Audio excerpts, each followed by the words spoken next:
Chapter 1511, A Real Job? A customer walked into the alchemy hall, and the clerk nudged Carl to remind him that this was his job until his punishment was over. Greetings and welcome to the alchemy hall. Almost welcomed them to the guild shop out of habit. What can I have them find for you? Carl asked. The immortal gave him a disgusted look and placed the list on the counter. Carl watched as the price of the request appeared on the cash register screen, as well as availability. This job was much easier than he had expected.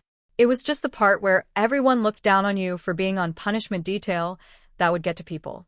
All right, everything is in stock except the ice lotus blossoms. We have dried and powdered, but not fresh. Don't give me that bullshit, convict. Go get me the fresh flowers. Certainly. The estimated delivery time is 17 years. Would you like to wait here, or have them delivered to your dormitory? The man blinked slowly, processing the absurd response that Carl had given him. The hall actually had the fresh flowers, but only one, and he had requested 5. But if Carl grew the flowers himself, he could certainly have enough at the proper quality by the time that the 17-year quote was up. Always under-promise and over-deliver. Business 101, Davis had taught him that just after he started running the Drawd Guild House. How many fresh flowers do you have? The customer demanded. 1 flower fresh. Would you like 1 fresh and 4 dried? Just give me the fresh flower and order the others. Understood, sir. Your total will be 62 clan credits, or equivalent. Do you not understand discounts for seniors? I'm not paying more than 50 for that. Carl nodded with a smile on his face. Understood, customer. We can certainly reduce quantities to suit your budget. The other 2 cashiers were trying not to laugh, or to point out that there really was a button on the register to apply a discount based on seniority of the member making the purchase. Carl was cruising directly to a fight on his first day that would get him another 50 hours at the counter, and they were all about it. Mostly because he was actually good at his punishment duties. The runner with the resources was waiting behind the door, unwilling to come out and get involved in the fight. They were mortal. There was no ending here that didn't end up with them in pain if they went outside. Fine, I will take it up with Elder Socrate when I see him next. The man extended his hand with a bag in it, and Carl reached to take it from him. The immortal's fist flashed forward, slamming into the eternal lightning barrier in front of Carl's face faster than he could react. But he was only a split second late, and he took the bag out of the customer's hand as the startled immortal tried to understand why Carl didn't fly across the room. According to the counter, this collection of resources is worth a total of 68 credits. Would you like to remove items, or have the excess credited to your account? The man growled, and Carl tossed the bag to one of the other cashiers. The immortal didn't even flinch at the shock from eternal lightning as he grabbed Carl by the vest. You listen to me, you little shit. No, I think that you are the one with a misunderstanding. I will happily accept a challenge, but there is 0 chance that you win that fight. This humble convict recommends that you accept your purchase and inform the ladies if you would like credits or if you would prefer to have items returned from your payment. Carl's feet were dangling off the ground, but there was 0 fear in his voice. The clerks were mildly horrified at his attitude. That was not how you earned a peaceful life here in the new home merchant clan. But if Carl was angling to become an early entry elder, the moment that he reached the ascendant state, this was likely the proper way to establish his authority. A painful path that would lead to multiple conflicts with every other elder, but the only way that would get him the rank in less than 3 centuries. Put it on my account, and give me my order. The immortal relented. The runner came out with the supplies, and the man snatched it from her, then stomped out of the alchemy hall. Are you sure that you know what you're doing? The teen girl asked. Carl patted her head. No worries. The actual power difference between spirit immortals and void immortals isn't that large. Not more than 2 to 3 times the average. I know what targets I can't deal with. The cashiers stared at Carl's hand. That was the second time that they had seen him pat a bunny on the head, and he didn't even seem to notice that he was doing it. But the runner was blushing before she retreated into her waiting room for the next order. A group of void rank immortals came in just after the runner vanished and formed an orderly line. Welcome to the alchemy hall. What can I get for you today? The immortal tossed his sheet and a bag of coins on the counter, and Carl rang the order in. Everything is here. 10% frequent customer discount brings you to 8 credits or equivalent. He opened the bag and found that it was full of immortal-grade elemental stones. The counter said that they were worth 2 credits each, so Carl picked the top 4 and passed the bag back. Your order will be here momentarily. Here is your change. If the next in line would like to order, I will help you right away. Carl moved from booth to booth so that the customers didn't need to move from their spot as they waited, and the cashiers settled comfortably into chairs behind the counter. Having a capable helper who couldn't slack without risking having his recorded time refused was the greatest thing that had happened to them this year. Chapter 15:12. The Right Bribes. The first runner came out, and Carl patted her head, then gave her a carrot cake cupcake that left the bunny confused. Did he think that she liked carrots just because she was a bunny? He wasn't wrong, but wasn't that a bit racist? Oh, these were good. Made with mystic cooking and designed to increase mana regeneration with a side effect of extra smooth fur. Lotus had originally made them for Ophelia, who could never be fluffy enough for her. Order after order. Carl repeated the process, to the point that the cashiers were getting suspicious. Nobody got that close to the runners unless they were also mortals, who shared their degrading and animalistic status. But Carl wasn't speaking to them, and giving them snacks wasn't expressly forbidden. If anything, he was obeying the rule perfectly, treating them like a favored pet. But it felt like he was cheating somehow. In the waiting room, they knew that he was definitely cheating. The cupcakes were nearly as potent as a mythic rank growth potion, which the runners could not afford on their salary. Yet Carl didn't even look when they came out. He just fluffed the ears and gave out snacks. Free growth snacks that made their fur soft. If the hall stayed busy, wouldn't they all get a year's worth of growth this afternoon? Once the crowd was gone again, the cashiers turned on Carl. What are you giving out to the runners? Snacks. Would you like one? The cost is minimal. Carl joked. The two women glared at him, and Carl laughed as he relented. They're just cupcakes. Carrot cake flavor. Here, try one. Being alchemy apprentices, the two realized immediately that the cupcakes were magical, and not just in the this is magically good way. They had been crafted to give specific spell effects, and Carl was using them as treats to win over the mortals. Highly suspicious behavior from any man, especially one with a skill to attract beastkin. But compared to Kara's actions, Carl's gifts would have seemed perfectly reasonable. Her class had just started Ameldor's combat training class, and the Chaos Badger was organizing the children into teams for a battle royale. The Wrath Demon was just watching as she worked, ensuring that she was being reasonably fair to the two teams and not stacking the teams against one side. She had disrupted every class that she was in so far that day. Not because she didn't know what she was doing, but because she did. Better than the kids in class. And with that knowledge, she found new and creative ways to create what the teachers were dubbing an alternate success, where the outcome was not what they expected, but the effort did not fail. It was utter frustration, and they couldn't effectively argue that she was wrong when her solution did work. Ameldor examined the two teams that Kara had created. All right, we will let our newest student explain her rules for the match. Kara smiled. The rules are simple. Everyone starts in the arena square, with a sash around their waist. There are 2 ways to eliminate a target. Remove their sash, or remove the contestant from the square. No weapons, no hair pulling, no attacking the eyes, no strikes between the belt and the knees, no nipple twisters or wet willies. The students giggled at the reference. The rules sounded simple, but they quickly found a hack. The sash was tied around the waist, and they were almost all human, so they didn't have claws. If they just knotted the sash tightly, it would be nearly impossible to remove. They could work together and avoid being removed from the ring. They only had to find their opponents alone, or in smaller numbers, and they should be able to force an elimination. It seemed so simple in theory.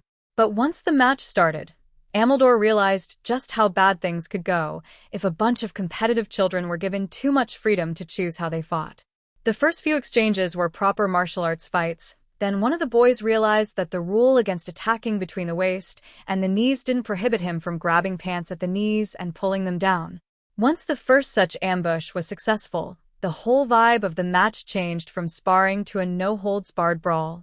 Clothing was shredded, faces swelled from slaps, Children went flying as striking techniques gave way to suplexes and team throws. Ameldor started to make notes of techniques to ban from the next sparring rounds, and which ones they should likely start to teach. A defense against being pantsed was likely a good idea. Kara slipped past him to intervene before a girl whose trousers had been pulled could stab the girl who had targeted her. No weapons. Remember, when they get close enough to grab your pants, you can punch them in the face, just not directly in the eyes, she warned. The girl who had been gloating at her chance to humiliate her pantless rival now looked terrified as the other girl descended upon her, pummeling her while wrapping her legs around her target's waist, so she couldn't escape. Unable to think of a better defense, one hand went to defend her face, while the other worked to try to undo the knot in her attacker's sass. Are you just teaching them to be vicious? Ameldor asked as Kara returned to his side. Nope. I'm teaching them to get along. After today, they will realize how nasty things can get, and they will either form lifelong rivalries, or they will compromise and find their own informal rules so that they can get along without teacher intervention. You have to let them get it out of their system, at least once. If it gets too out of hand in the classroom, like when the boys hit puberty and discover they like girls' bodies, just let the girls use weapons for a day. They'll learn. Ameldor laughed. I like the way that you think. It sounds a lot less stressful than trying to force them to behave just because there are rules. Kara smiled. Consequences teach much faster than rules. And, stop, the sash has been removed, you're out. No more punching her face. Chapter 1513. Trust is earned. While many of the customers who came in sneered at Carl for being a convict, no more of them willingly challenged him. The Alchemy Hall was most popular with those who were in the early phases of the immortal spirit phase of their growth, and therefore needed resources that were relatively common to make the growth potions, pills, and healing supplements that they needed. For those who were already among the strongest in the clan, there wasn't much they needed other than those basic materials, and it was more cost-effective for them to buy them finished, by trading the loot they got on their outings to the warehouse for clan credits. When they got higher-level items that didn't work for them, they could trade them in for years' worth of stuff they did need. It was a simple choice. Just before dawn, the jingle of the door opening brought Carl out of his meditation, and he opened his eyes to see the peak immortal elder entering the Alchemy Hall reception area. I see that you're working alone already. They must trust you much more than usual. The elder began. Well, not totally alone. I can't enter the warehouse, so I've still got the runners on duty. What can I help you with this morning, elder? The old man smiled. I just came to see how the first day of punishment detail had gone for you. New immortals usually rebel a little when they realize that things don't work the same as they did in the mortal world. Carl sighed. Yeah, that one is on me. At home, if I killed someone allied to an idiot who attacked my people, they would just call it a stupidity tax. The worst part of it is that I actually do have a fine collection of non-lethal methods of dealing with the situation, but I didn't even think of using them. Because using purgatory and dumping all your mana is more effective when you can regenerate faster than you usually use mana. The elder agreed. It seems that you have realized your mistake, and you've made friends here in the Alchemy Hall. That will work out well for you. What is that under the desk that you're making? Carl held up the Mana Jade bracelet. I've been working on the technique to saturate the bracelet with immortal energy to bring the quality up to immortal without losing anything from the original creation. It's been a learning experience. However, I'm still working on fully forming my immortal spirit, so it might just be that the problem is with me. No, it's the technique. Put it in your inventory to do the upgrade. You can't express your immortal spirit externally at your level, so you have to do it internally, or you just swap the mortal mana for immortal energy. That's not going to do the job. Oddly, I sense more than one immortal spirit within you. A separate space for your beasts, perhaps? Carl nodded. Indeed, they do have separate spaces linked to me. Their own dens of a sort. Go ahead and try upgrading the item in your inventory. I have a theory. Carl decided it was easier not to ask questions, so he moved the item to his inventory and focused his power matrix on the upgrade process. That was where his soul and power met, so it should be the best point to work from. Then he realized that putting it in his inventory blocked it from alteration. So, he moved it to that odd spot in his mind where the matrix was, and flooded it with pure power. Upgrade complete. Bracelet of Domination, Mythic, Immortal, 1/50th. Carl frowned at the message. Did he only get 50 uses of this ability? No. When he examined the item, the 1/50th was linked to the item itself. According to the system, there were 50 levels of immortal items possible, but it was still epic quality. Bracelet of Domination, Epic quality. Increases strength by 200% of modified base. Increases damage by 100% of base as physical damage. Reduces mana cost of skill activations by 20%. Successful strikes apply, Intimidation. Carl took out the bracelet and placed it on the counter. I see how it's supposed to work now, thank you, Elder. The Elder smiled at the item. Yes, just as I expected, your crafting will not require a fully formed immortal spirit. True runecrafting is a divine skill if you can master it completely and learn the divine runes. So, it doesn't have to wait for you before it can be utilized. Damn it, now I owe that dragon for 2 wagers. I am popular enough that others are making wagers on me already? Carl asked.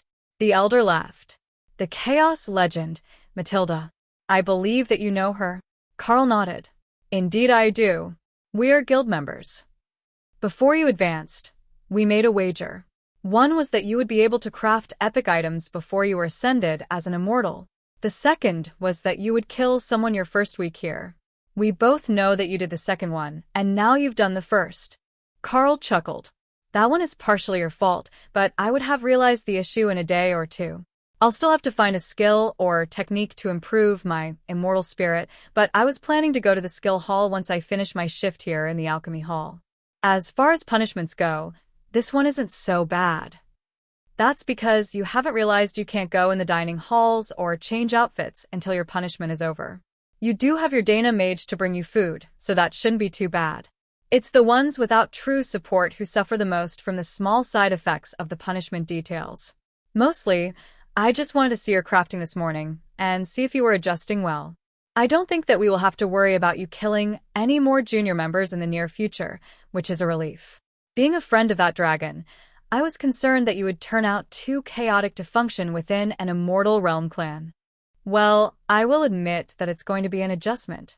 But if I can still enter the skill hall, I can keep up my progress. Not until your punishment is over. But you look comfortable. You should be done within a week. It's only 100 hours. You can go to the warehouse and trade in that amulet if you would like. Or, do you have a particular immortal warrior in mind? Perhaps that adorable kitten that is likely to be sleeping next to your wife. Carl sighed. He should have known that Nyan would find a way not to be sent away for the night.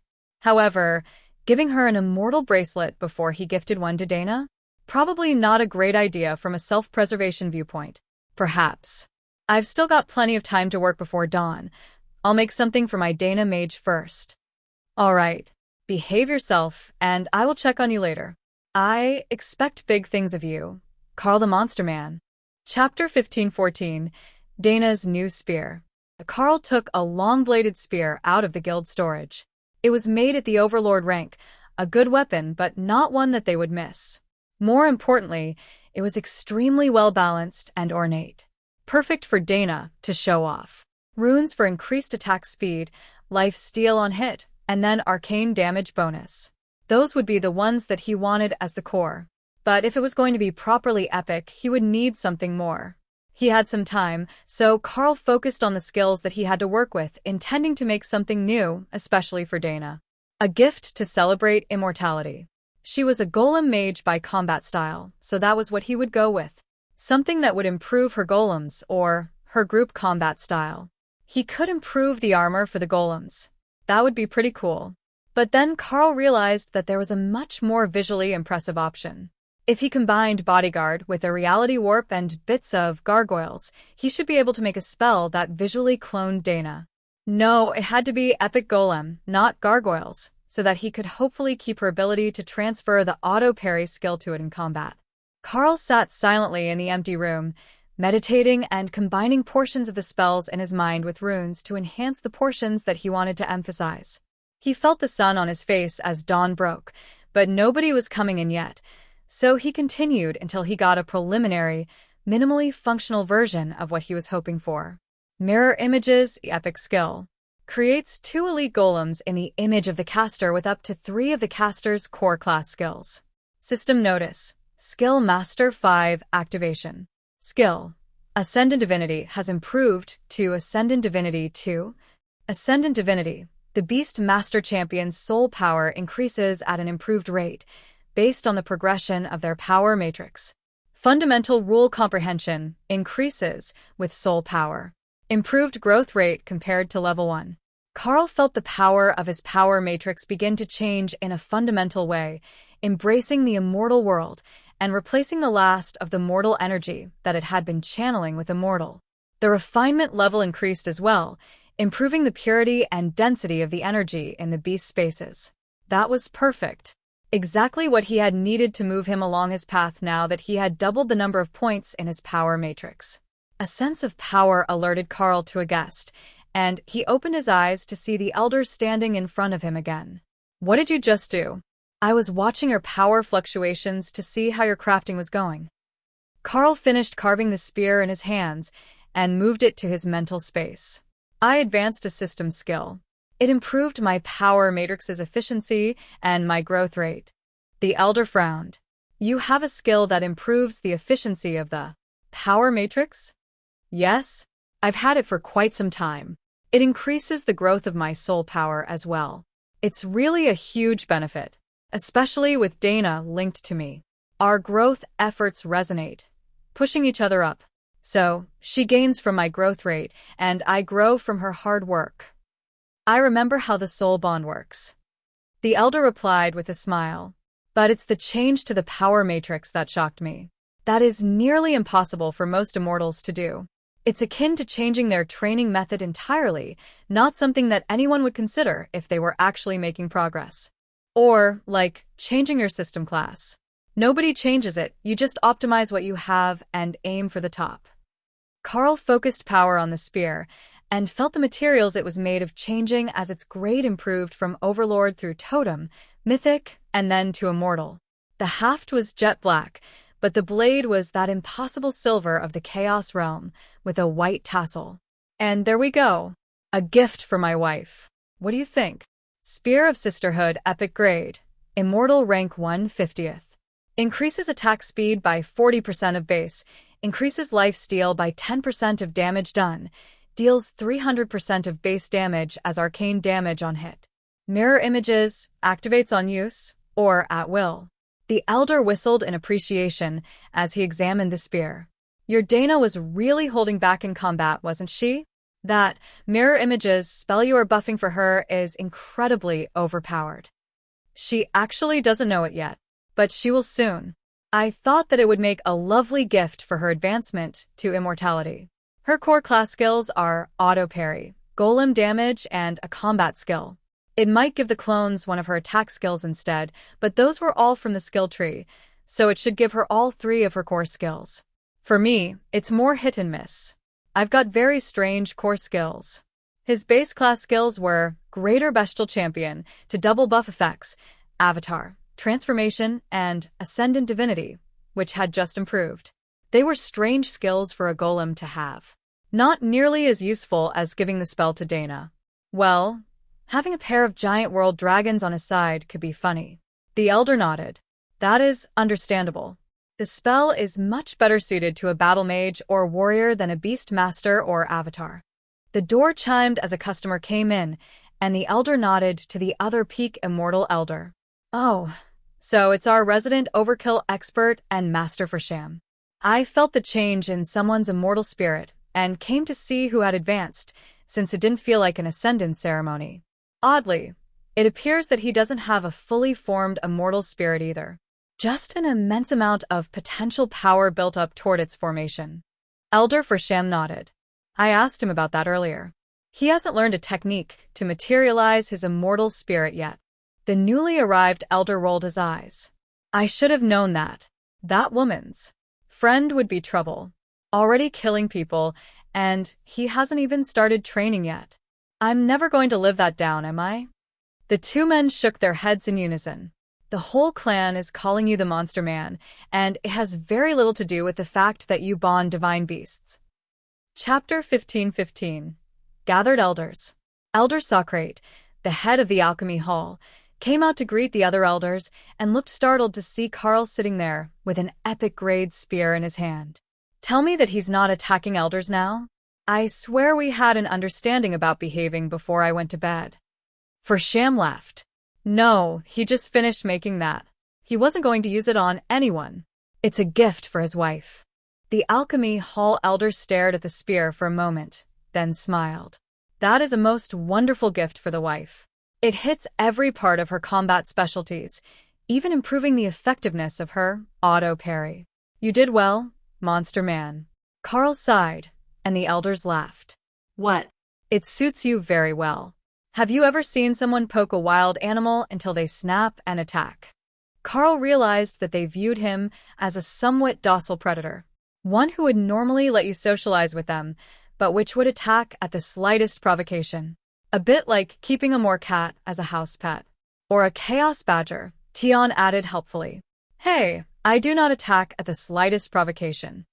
Whatever, I have to get to class. The kids will miss me if I'm not at breakfast with them in the school cafeteria. The door chimed as a customer entered, and the man froze as he saw 3 of the top elders standing in the middle of the room. I can come back, he muttered, turning to leave. No, finish your purchase. We were just going to breakfast. Carl, are you remaining here? Carl nodded. I will stay on shift until I am needed for something else. It will get me through punishment faster. If he just sat in the Alchemy Hall, he could be done his punishment in a little over 4 days. The man known locally as the Moron came forward with a list. 5 kilos of materials for basic immortal rank, common grade, healing potions. The cheapest potion that most immortals stocked. All right, we have them all in stock. Would you like to pay by coin or clan credit? Clan credit. I just finished a mission. It should have applied. Carl looked at the screen, and then did a double take. div1ne_sw@gg0d_2, clan balance. 3 credits. No wonder everyone called him a moron. What sort of name was that? And he picked it for himself, no less. The runner waved to the customer as she brought out the ingredients, and then waited patiently for Carl to give her a treat. This morning was breakfast burrito day in the tiny world, and someone had made hundreds of them with Mystic cooking. Do you eat eggs? Carl quietly asked the bunny. She nodded silently, and he handed her a wrapped burrito, then sent her on her way.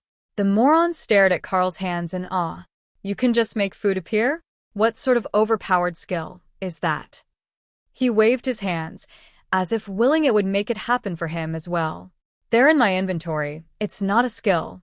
Here, it's a breakfast burrito to feed you on your way to breakfast. Nice. It doesn't even smell like garbage. Right, he sat in the corner by the trash cans. 2 credits poorer. The moron left the Alchemy Hall, while the elders frowned at him. You know, he actually has potential. But he's so determined that weird technique of his is going to make him a god that he's not even willing to try anything else. Carl shrugged. The burritos help with growth. Who knows, maybe they will be enough to get him moving. I noticed that he only got healing potion herbs, not growth potion materials. He doesn't believe in them. Elder Socrate confirmed. The man was definitely making his own life harder than it had to be. The elders moved to the side of the room to have a quiet conversation, and a few more customers came in, visibly in a hurry to get their supplies and get fed before their task started for the day. Welcome to the Alchemy Hall. I can help you here. The 5 of them all placed their orders on the counter at the same time, and Carl pulled the one from the bottom of the pile to process first. First come, first served. Please wait 1 moment. These are in stock, exchange or credits. Clan credits. Make it fast, or the tables will all fill up. Carl rang in the requests, and the bunnies rushed out, each holding 1 single order. They obviously could have sent 1 person with all 5, but that would mess up their system. The one where Carl gave them food. Carl passed out breakfast and patted the bunnies for luck as he passed out the orders and deducted the clan credits. You're all good to go. Enjoy your morning. The group rushed out, and Elder for Sham turned back to the counter. You know, Socrate, I think he's actually better at that than the paid cashiers. Most of the time, The runners take nearly the full 5 minutes to return with the herbs, but they come running for him. Socrate, the alchemy elder, chuckled. He bribes them with food. Still, they wouldn't even take food from half of the other employees. They'd be too worried about being poisoned as a prank. Carl sighed. What sort of prank is that? Bunnies are adorable. The little twitchy noses, fluffy ears. What is not to like about them? I'm more concerned that a certain cat girl is going to steal my good spot in the bed. Elder Fersham laughed. I knew that room was the right spot to put you. The Dana mage has even dragged Jeff out of his room to the dining hall. It's good to see everyone making friends. Elder Socrate rolled his eyes. That's because you have foresight, and you like to watch their relationships blow up the instant that they leave the clan compound and need to compete in the outside world. The old immortal just shrugged. Whatever. Watching them fight strangers lacks all the emotion and drama of seeing them backstabbed over a resource that they could have shared if they weren't trash as human beings. Chapter 15-16. Night Shift Worker. A customer who had been at the door paused when he heard the elder say that. The kindly Elder Fersham, the peak immortal who kept order in the clan, actually enjoyed watching them turn on each other, just to see whose personality was actually bad. That was not what he had expected at all. Carl was not at all shocked. After all, he knew Opal and Kara, and they both lived for drama. Once the butterfly advanced, he would have to introduce her to the elders. If they liked to watch immortals turning on each other, they would love her romantic dramas. The elders left as the next group of customers came in, and Carl set the spear against the wall as he processed orders. He knew that Dana would be here soon, and he was hoping to give her a bit of time to get curious about the spear before handing it over, instead of making it a surprise gift. She arrived after breakfast, and with a much larger group than Carl had been expecting. Jin's whole adventuring team was with her, as well as Jeff and Nyan. Carl, good morning. How was night shift in the alchemy hall? She asked. Wonderful. I actually got time to meditate and craft. I felt that. You made some sort of breakthrough. And what might that be? Carl smiled. An advancement gift for you. Here, try it on. Dana caught the spear and stroked it reverently. This is beautiful. The silver almost glows. Most of the group nodded in agreement, but Nyan looked confused. Glows? I would say shimmers. The color shifts make me a bit dizzy if I stare at it too hard. Carl laughed at her expression and the fact that she wasn't looking away. It's Chaos Realm silver in color.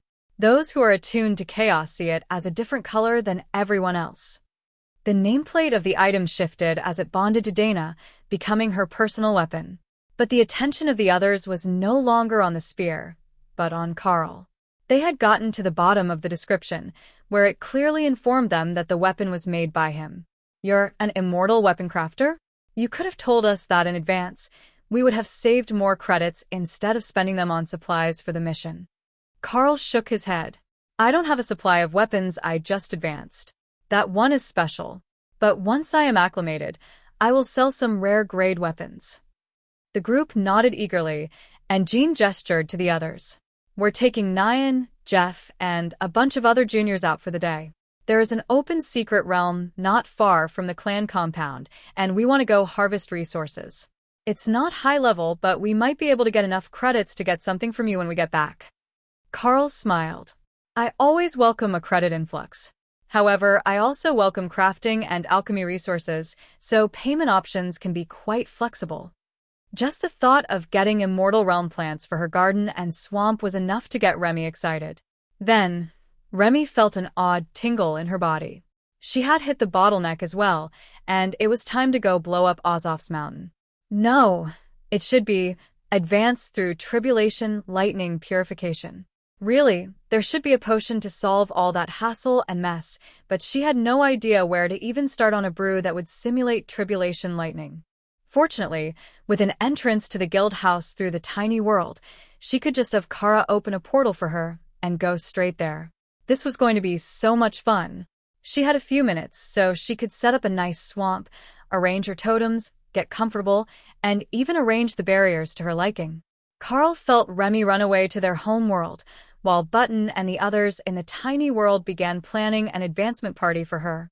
He considered going to watch, but there were many customers here at the Alchemy Hall, and only one other cashier on duty. The elder wasn't joking about being short-handed.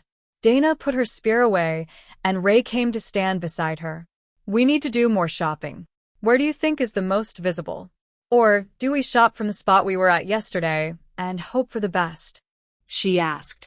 Are you talking about the best chance of finding fashion, or of you getting to stab someone again? Yes.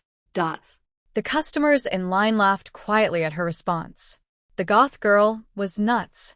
But even if they hadn't made it to the trial, everyone had at least heard the story by now. She could go incorporeal if attacked, and she was actually a blood destruction spider. Not a species you wanted to mess with. That reminded them. Where was the Chaos Badger? Kara had actually decided to ditch class to come support Remy during her advancement. But she had brought 2 of her new friends with her, and Dana was rapidly calculating whether staying with Ray or dealing with the fallout of Kara stealing the children was going to be more trouble. The clear winner was going with Ray. If someone was going to attack them, they would be better prepared this time. But after yesterday's outcome, the chance that Carl might actually kill them would have to be factored into their calculations. The elders had rescued the attackers last time, but what would they do if Carl was waiting for them the next time they stepped out of the clan compound? And that was assuming they were successful. The odds were that they would not be. Not when they were facing Ray and Dana at the same time. And especially not now that Dana had an immortal rank spear available that would clone her for combat. That skill was incredibly overpowered, even if they couldn't use all her spells. Chapter 15-17. Redecoration. Azov sighed as Remy began to redecorate the mountain in preparation for her tribulation. He should have sent Carl and his friends somewhere else. He was getting tired of fixing this place every week. Unfortunately, the immortal tribulations were not something that could be delayed. They were time-sensitive, and now that his team had chosen this spot to do all their advancements, things were what they were. He would bill Carl later. Now that he was immortal, and had a number of immortal rank crafters with him, the immortals of his homeworld could request all sorts of benefits from him. It had been a long time since the last batch of immortals to ascend had left for the immortal worlds, and they hadn't been craftsmen. But more importantly, they stopped caring about the mortal world. Azov and the others could leave, in theory. But they had very little that the immortals wanted, and they had no protection while they were there. That was the important part about sending Carl and Dana to the new home merchant clan. They might not be the strongest force, but they were willing to at least tolerate newbies from other worlds. Remy had turned the mountaintop into a Naga swamp, and Kara had brought out a picnic for the immortal children accompanying her. Azov considered chiding her about that, as they were supposed to be keeping the paths between worlds closed, and letting them visit would give those children access to this world later, when they might have bad intentions for the mortals. To get to a mortal world with a barrier, one generally needed to know where it was, either through scrying astronomy or having visited before. Now that they'd been here, they could come back once they learned to portal between planes. Most never would, but even the slightest risk of it could cause tens or hundreds of thousands of years of danger. Still, he remained silent as Kara set up snacks, and the other immortal guardians came to join the Badger and her young charges. That was when he realized that the Badger had a genius plan. The only one here who was mortal was Remy, who was still in the body of a juvenile Naga queen. Everyone else was an immortal, and with the lingering tribulation energy here from repeated advancements, the kids would have a hard time recognizing this world. They might even think it was somewhere on their world, reserved for advancements. While Remy advanced, Ray was taking Dana on a shopping trip. A very boring, normal shopping trip. See, people are so nice. It's like we ran out of bullies and idiots already. Ray sighed. The cashier at the furniture store they were browsing lifted her arm to let the wide sleeve cover her laughter, while pretending to read a notepad. Dana smiled. I think it's just that everyone is afraid to start a fight with you so soon after the last one. Give them a little while to forget, or wait until we all head out of town together. At that point, someone is bound to take their chance. Ray turned to the cashier. Is that true? The cashier nodded. They certainly won't try any time soon within the clan compound. Paying for a soul-only resurrection is too steep of a price. Plus, they pretty much all understand now that they did not come from a combat culture on the level of the Carl or the Dana mage. Ray gave her a strange look, and the cashier wondered what part of her explanation was unclear. Why do you refer to them that way? Carl and Dana are their names. Oh, our systems aren't fully compatible. So I don't see their name, I just see their title. He is the Carl, and she is the Dana Mage. The system calls you Lady Ray. I suppose you'll get used to it, or you'll change your titles. Ray paused as she searched Carl's system interface for ways to change her title. Yes, there they were with his. He had a bunch of them, but he didn't have one set, so it must be default. Neither did she, but the only other option she had was Stabmaster, and that was just too lame. Lady Ray was a much better title than that. She quickly searched the others' titles to see what they got. Tion, Leo, and Opal didn't have any listed at all, so they would likely get their names. Kara had Chaos Gremlin and Taste Tester of Gods, which were both pretty decent. Thor was Thor the Defender, but it was Hawks that made Ray laugh. Burb. Just bird. Not even spelled right. Somehow it suited him. Before exiting the menu, she changed Hawk's displayed title. If nobody was going to attack them, then they were almost done here. They had explored all the fashion and furniture styles in town, and now all that was left was sampling food to send back to Lotus and the others in the tiny world. There were a lot of restaurant options, and Ray had access to Carl's coins, so she wasn't worried about affording her shopping trip. Worst case, she would just exchange another credit and get 1,000 more coins. No problem.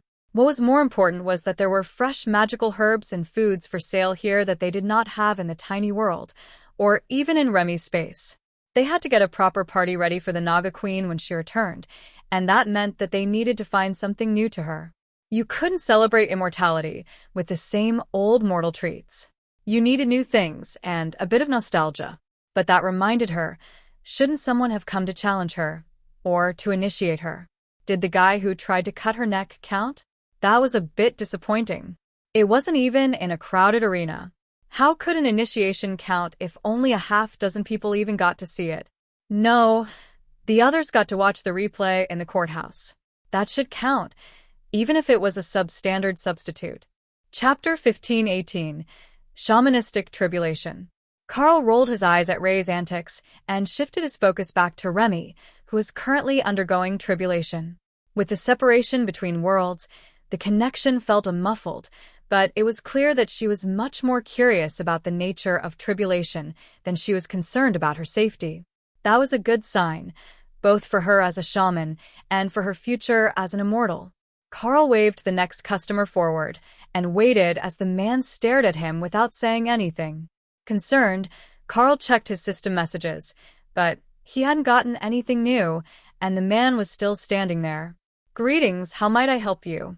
If you are trying to communicate mentally, I am afraid that I am not receiving your system messages or telepathy. Finally, the man spoke. Sorry, I was trying to find out what was wrong with the system interface. I have some enhanced features, and they were giving me a strange reading when I saw you. Oh. My friend tells me that most just show my title and not my name. The man laughed. That's the smaller issue. Being Carl the Carl is less weird than some of the other glitches I see every day. The epic grade mob approach in a group warning was more concerning, but I think that I have figured that one out. The only one that I couldn't make sense of was the guidance it was giving me. Normally, my interface suggests the best way to interact with others. However, it just keeps cycling through options, as if they're either all equally good, or it has no idea what will work. Oh, now that does sound fun. What one did you go with? None of them. I didn't bring food, baby dragons, fluff, fire, nuclear weapons, or a wrath demon. Carl laughed. Don't bother with the hatchling. Every time I get close to obtaining one of the black dragons comes to remind me that their god is very insistent that I am not allowed to have a baby dragon. I will keep that in mind. Do you know why my interface is going crazy? I am a beast master. With multiple immortal rank beasts bonded to me, it's likely reading everyone at once. I'm more interested in what nuclear weapons are. The man laughed. It's a chaos element bomb that splits reality, as I understand it. Gigantic explosion. Hot enough to create a small star. On the mortal world, Kara perked up. That sounded fun. Hawk would be so jealous of her. Carl sighed. And now I know which one of them wanted the bomb. What can I get you from the alchemy warehouse? The man handed over the list, and Carl quickly rang it in. 4 clan credits or equivalent. I will pay with credits. Now, I just need to go to the warehouse and see if they have a strength ring in stock yet. I've been waiting weeks for a good one to come back, but there are multiple teams out at the trial instance since yesterday. How about a bracelet? I've got one that can be for sale, once I have the warehouse appraise it. I'm new, so I don't know the cost yet. The man shook his head and raised his sleeve to show off a golden watch that was an epic grade attack speed-based accessory. Oh, that is good. Yeah, you're not going to be able to replace that easily if the one on the other arm is as good. The other arm? You have 2 arms, 1 bracelet on each arm. Is that not how it works for most people? The man shook his hand. You can't use identical items on both arms. The bonuses don't stack. You need to have different bonuses on each item. Oh, now that is inconvenient, especially for warriors who really only need 3 or 4 different bonuses. However, I think if you devote one arm to attack speed and physical stats, you can devote the other to skill bonuses, or even resistances. The man nodded. That's how most of us do it. One is all offensive, the other defensive. In that case, I will have to keep my eye out for items with common bonuses. I might be able to obtain them for cheap, as I can stack matching bonuses. That was the best excuse that Carl could come up with for his curiosity without revealing that he was the one making the items to someone who wasn't immediately going to be a customer. Well, good luck with your alchemy, and hopefully, there will be something good in the warehouse for you today. As the man left with his goods, Carl fed the bunny, and Elder Socrate came out to inspect the front counters. You're not going to offer to make him a perfect item for an exorbitant price? Nope. I'm going to make one for the warehouse and let him buy it from there. Until I know the pricing, it's safer to do things through the intermediary, even if it adds a markup to the price. The alchemy elder laughed. That item likely won't ever go up on the open shelves. The moment that it comes in, the staff in the warehouse will alert their elders to come over and buy it. When he said a good strength ring, he meant rare grade at best, or uncommon with a peak bonus to strength. Carl sighed, then took out a simple overlord rank wooden ring. You mean like this? He asked, then carved the runes for Titanic Strength onto the surface before putting it in his mental space to upgrade. Elder Socrate watched Carl's mana fluctuate as he upgraded the item to Immortal rank, then put it on the counter. Ring of Titanic Strength Uncommon Grade. Immortal rank 150th. Increases base strength by 400%. Adds 500 points of base strength. Socrate whistled in appreciation. Now that is exactly what he wanted. It even adds base strength, so it improves all his other buffs. I'm surprised that it's not a rare grade item. Carl shrugged. It's technically 1 buff. Titanic Strength. It needs a second to be rare grade. But if this is what people want, I can make them. I got plenty of good wooden rings. Lotus made 1,000 of them one day for the team to practice on. But they didn't make that many Overlord rank combat bonus rings. They were the in-between rank. Everyone either wanted cheaper ones or totem-ranked items. Chapter 15:19. Lunch break. Go on lunch. I will count the half hour toward your work time. Get some food that isn't from your storage, and the others can watch the counter. Socrate insisted. All right, see you in half an hour. Thanks for the help, Elder. Carl's first action was to make 3 more rings and put one in his space to upgrade. Then he headed for the warehouse, one of the few places he could go while on punishment duty. He would likely end up eating from a street vendor, as he wasn't sure if the restaurants would let him in when the library and skill book storage were off limits. The restrictions on those being punished were mostly informal, he had discovered. It was up to the shops who got served and who did not. The same girl was working when Carl got to the warehouse, looking exhausted as her shift was about to end. Miss Min, good morning. Glad to catch you before you left for bed. Or bubble tea, whatever it is you do after work. The green dragon laughed and waved at him. You've seen me at my worst. They're stressing me out with the constant checks for new gear. In that case, you're in luck. I have these 2 matched rings. Ring of Titanic Strength Uncommon Grade. Immortal rank 150th. Increases base strength by 400%. Adds 500 points of base strength. Min stared at the 2 identical rings, both crafted by Carl personally. Oh, these are giving me a lady boner, and I'm not even a warrior. Alright, 2 bonuses, both apparently maximum for uncommon, though they're actually higher than what my sheet says is the cap. That's 50 credits each wholesale, or you can consign them and wait for payment. They'll likely go for 60 or 65 each. Carl shook his head. No, I will sell them to the warehouse. I'm less worried about the extra clan credits than in having immediate cash flow to keep the wife happy on her shopping trip. Min nodded. Yeah, coins go fast. Especially at 200 a credit. It doesn't take long to spend 1,000 coins on a shopping trip to outfit a new apartment. Carl laughed. If they were going to outfit the apartment from the stores instead of with Illusionary Domain, he would need a lot more than 1,000 coins. An enchanted sofa was 5 credits, which was 1,000 coins at the straight conversion rate. And that only got them 1 spot to sit.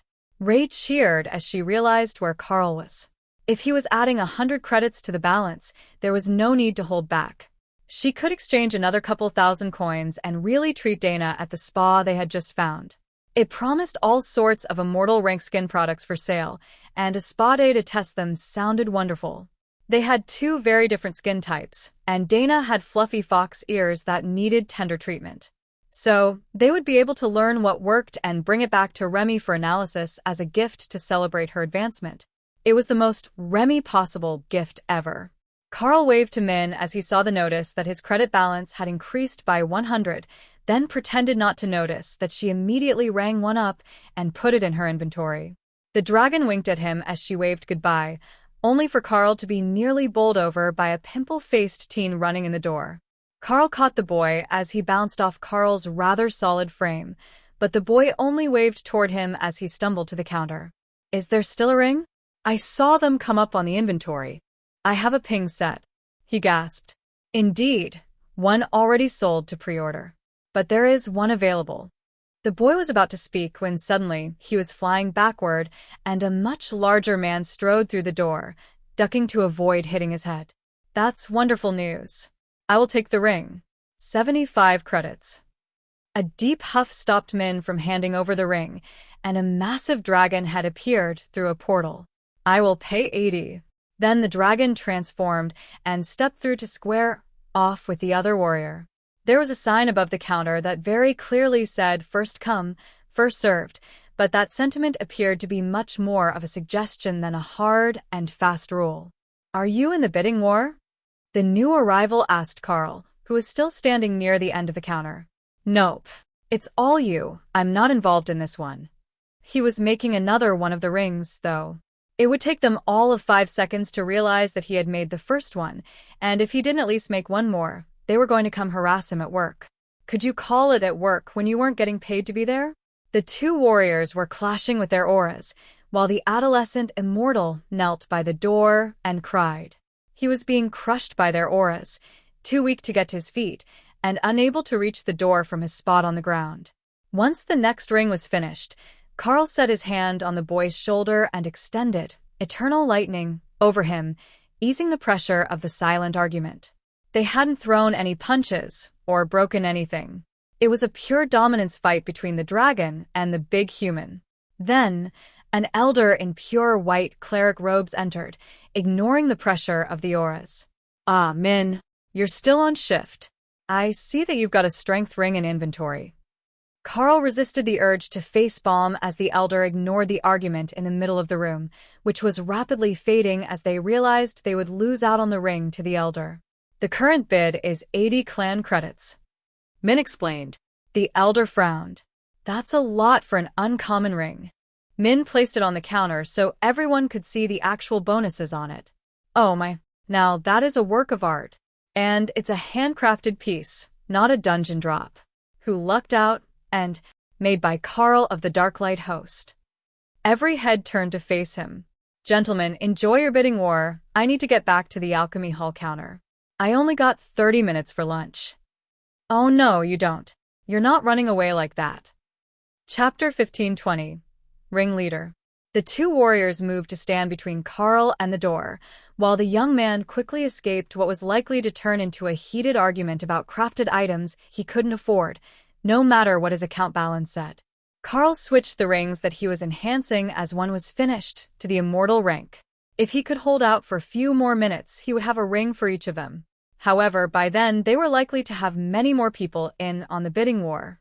Perhaps he could get away with just giving them one and claiming poverty? Tell them that it took days to make more, and they wouldn't have any way to prove him wrong, as they had no idea how he was making them or what he was making them out of, as the material changed as he improved them to immortal rank. It was a brilliant plan. Now, I need to know where you learned to make immortal rank items of the rare grade before you reach the later stages of immortality. The elder in the white robes demanded. I'm a runecrafter. Surely, there are at least a few in the region, even if the new home merchant clan doesn't specialize in crafting? The elder nodded. There is one in Condom, an elder of a local sect. Carl chuckled, and the two other immortals smirked. What? Oh, that damnable name. Yes, I get that it sounds like condom. However, it is the city founder's name, and he is quite sensitive about it. You would do well to remember that. Got it, my apologies, elder. Now, I simply must return to my duties. The elder was about to dismiss him, then remembered there was a reason they were talking about this. You are a slippery one, aren't you? No, you're not running away until this is settled. I will explain to Elder Socrate that you were delayed for a valid reason and not slacking at your punishment duties. Carl sighed and took out the completed ring. Fine, I do have a second ring. You can argue about who gets them, but they take time to make, so I don't have any more ready right now. Why would you be reluctant to sell such valuable items when you're short on clan credits? The elder asked. I'm not short on credits, though. I just sold the one you were arguing about, and my wife hasn't even spent 10 credits on her first Immortal World shopping spree. The others in the room laughed quietly at his description. Carl either didn't realize that advancement resources existed or didn't understand the benefit of them. If he did, then he would be eager to get as many credits as humanly possible so that he could buy whatever the warehouse had in stock. Compared to the funding needed for resources, a new wardrobe and a decorated home were nothing. Carl handed the ring to Min, who shot him an annoyed glare. She was supposed to be off shift, but her replacement was too afraid to enter in the middle of what looked like an imminent fight. That meant she was stuck here until everyone left, and the elder was not going to let Carl simply run away when there was a chance of getting good things out of him. With Min now holding both of the rings, they had enough for 2 out of 3. Technically 3 of 3, but if Min took out the one she claimed, she would have to admit to the elder that she was skimming the good stuff and not logging it all into the inventory. That would not end well for her. It was better that she let Carl take the heat for not having enough rings to keep everyone happy. He was a more scrappy sort than she was. Well, we have one for the elder now, if you would care to exchange the credits? She offered. The elder looked between her and Carl, wondering if they were both in on some sort of scam. I will take the ring, but I still have questions. For one, how did you make 2 rings exactly the same? They don't even have different stats. The percentages are higher than I would have expected, and they're exactly the same. Carl shrugged. Just do it right, and you get a predictable result. However, if you want a surprise, I do have a lovely skill known as Randomize and Chaotic Zone to create a workspace conducive to unexpected outcomes. The elder looked absolutely horrified, while Min looked intrigued, and the other two were simply confused, with no idea what Carl was talking about. You can't use Randomize to create items. The elder insisted. Should not use it to create items, because I most definitely Can use it. to create items. The elder sighed. Oh, you're that sort. Fine you. Should never use Randomize that way. Do you know what sort of atrocities that spell is capable of? I saw it turn a classless soldier into an adorable wargen girl with the rogue class. The 4 immortals all made warding gestures, protecting themselves from bad luck, as a deep voice seemed to fill the room with laughter. We are too close to the gods' home realm to joke about things like that. Oh, I wasn't joking. It was much more entertaining than expected. You see, in my home world, the class activates during adolescence. Until then, everyone is just a boring mortal of their species. But if you use Randomize while activating the class, you get a chance at much more than just the basic class options. So, There is a chance at a rare or advanced class right from the start if you take the risk of the system changing anything about you. One of the men asked. That's about the gist of it. It could change nothing, it could change small things, or it could completely re-roll your existence. In theory, it could change a mortal human with no talent into an immortal dragon, but there are a few limits. As far as I know, the final form has to be system compatible. It won't turn you into a slime or something. Well, unless it's a slime with a system, which could be cool. Too dangerous. If the answers were all cute beast girls, I might risk it. Bruh.